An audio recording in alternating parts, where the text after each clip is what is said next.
Hi everyone and welcome back to the video. In this video, we're gonna learn about one of the most important aspects of blogging, and that is finding your blogging voice. So your blogging voice is what sets you apart from other bloggers in your niche. It's the unique perspective and personality that you bring to your writing. It is what makes your blog stand out and resonate with your readers. So, and just to give you an idea of what we are doing, so we are basically trying to make ourselves uh, different from our competitors. So first of all, we selected a niche, and we selected a niche which has low competition. We selected a niche so we can focus on our audience. And now that we have selected a niche, now we are thinking of finding our blogging voice, which will differentiate us even more than our competitors. Okay, so how do you find your blogging voice? Well, there is no one size fits all answer to this question, as everybody has their own style and preferences. However, there are some practical tips that can help you to discover and develop your voice. Let's go through them one by one. So the first practical tip is that reflect on your values and interests. So before you start writing, take some time to think about what is important to you and what are you passionate about. These are the things that will shape your voice and make it unique. For example, if you're passionate about environmentalism, then you might want to use your blog as a platform to share your thoughts and experiences on sustainability and eco-friendly living. Okay, and this will give your blog a clear purpose and direction, and it will also attract readers who share your value and interest.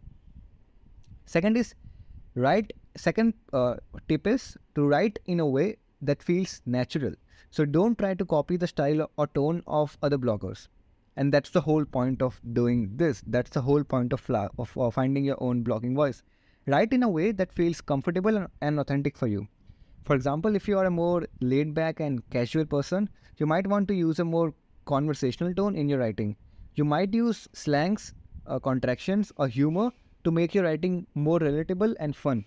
On the other hand, if you are a more serious and formal person, you might want to use a more professional tone in your writing. You might use more formal vocabulary, avoiding slangs, and sticking to the facts. So don't try to make it artificial, because people will catch up on it sooner or later, right? So try to just be natural. The third tip is to experiment with different tones. So nobody will know what will work for you, and nobody can tell you what will work for you, right? So you will have to experiment. So experiment with different tones. Try writing in a different tone to see which one feels more comfortable and authentic for you. Do you prefer a more formal, professional tone or a more casual or and conversational style? For example, if you are writing a personal finance blog, you might want to adopt a more formal tone to convey your expertise and credibility. You might use statistics, graphs, or quotes from experts to support your points. On the other hand, if you are writing a lifestyle blog, you might want to use a more laid back and relatable tone. You might use anecdotes, jokes, or emojis to make your writing more personal and entertaining. The fourth tip is use active voice. Avoid voice. Active voice means that the subject of the sentence is performing the action. For example, the cat chased the mouse is an active voice, where the mouse was chased by the cat is a passive voice. Avoid voice. Active voice, sorry, I apologize. Active voice makes your writing more engaging and easier to understand. For example, instead of writing, the cake was baked by me. Okay, that's a passive voice. You might write, I baked the cake, and that's an active voice. This makes your writing more direct and clear, and it gives the feel of conversation, like you're talking to your audience one by one or one on one. So use active voice and don't use passive voice in your writing. The fifth tip is show, don't tell. Instead of just telling your readers what happened, try to show them through vivid and descriptive language. Use sensory details and paint a picture with your words. For example, instead of writing I went on a hike and it was really beautiful, you might want to try writing like I stepped out onto the trail. My senses immediately overwhelmed was were immediately overwhelmed by the sweet fragrance of pine and the soft rustle of leaves underfoot. The sun was just beginning to peek over the horizon. casting a warm glow over the forest, and it was truly heartbreaking, right? And as you can tell, this comes with practice. This is not something uh, that you can start on day one, right? Yes, you can start on day one, but you will have to learn over time how to master on this point, because this is not how we were taught to write from our beginning. Right, we were not taught to write like this in schools or colleges. And well, if you are a poet and if you like poetry, then you might be good at this, but most of us will be not. So take some time and keep practicing it, and you will definitely become better at it over time. The sixth step is to read your writing out loud. This can help you to identify any awkward phrasing or sentences that sound unnatural or clunky. For example, you might realize that a sentence sounds too long or too short when you read it out loud, and you can revise it accordingly.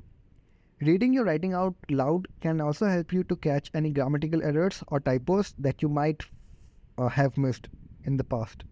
The seventh step is to get feedback from others. Share your writing with a friend or colleague and ask for their feedback. This can help you to identify any areas where you may need to improve or areas where your writing shines. For example, you might ask a friend to read through your blog post and give you feedback on your writing style, your voice, and your tone. They might point out something that you did well and something that you could improve on. So you can take their feedback and make sure that it's constructive criticism, okay? And you can think upon it and you can improve on it. And the eighth step is to keep to keep practicing. So practice. The more you write, the more comfortable you will become with your own voice, and it will come more natural to you. So don't be afraid to experiment and try out new things. Nobody is perfect at it on day one. Everybody gets there when practicing. Even when I'm making this video, and when I made my first video, I was really awkward, and everybody is awkward the first time they do anything.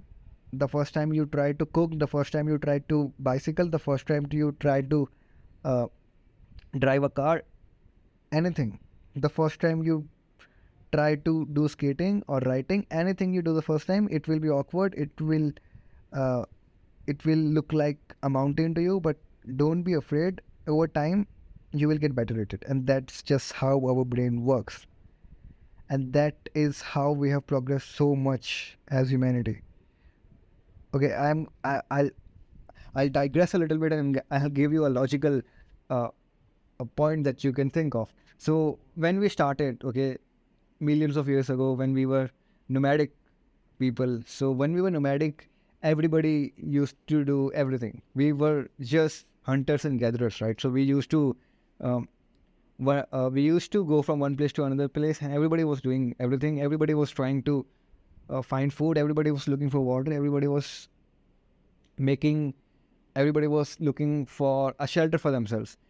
But so that was the time when everybody was trying to do everything, and humanity, and we were not at the top of the food chain at that time. But once we found out farming, right, we found out the key of growing crops. Then we were no longer nomadic.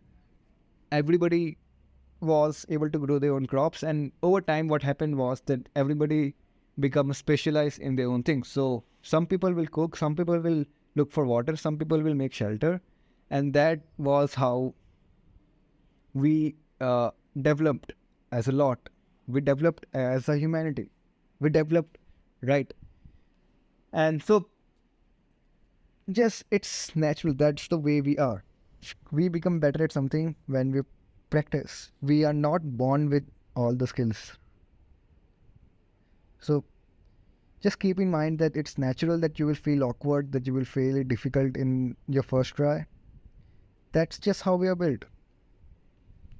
Okay, so that was the eighth step. I took it a bit long on this step. The ninth tip is to know your audience. So think about who you're writing for and what they want to read. Are you writing for a specific group of people, such as fellow parents or travelers? tailor your content to meet their needs and interest. For example, if you are writing a parenting blog, you might want to write about topics that are relevant and helpful for parents, such as tips on how to deal with traumas, how to deal with tantrums, how to balance work and family, or how to plan a fun family vacation. You might also want to use a tone that is friendly and supportive, as if you are talking to a friend. So knowing your audience is very important, and we have already done it in the previous steps, right? In the previous videos. So these are just some of the tips that can help you to find your blogging voice. Remember, there is no right or wrong way to write as long as you are being yourself and expressing your ideas clearly and effectively. And remember that you will get better over time. As you get more feedback from your audience, you will get better at it over time. Your blogging voice is what makes you unique and memorable, so don't be afraid to let it shine. So I guess that was it for this video. If you want to know more about this topic, and if you want to learn the mistakes that people make, which is related to this topic, if you want to get the notes of this video, if you want to learn more on this video, on this topic, then do check out this book. This is the source material on which everything is made, on which this video is made and this course is made. So do check out this book, and I'll see you in the next one. Thank you.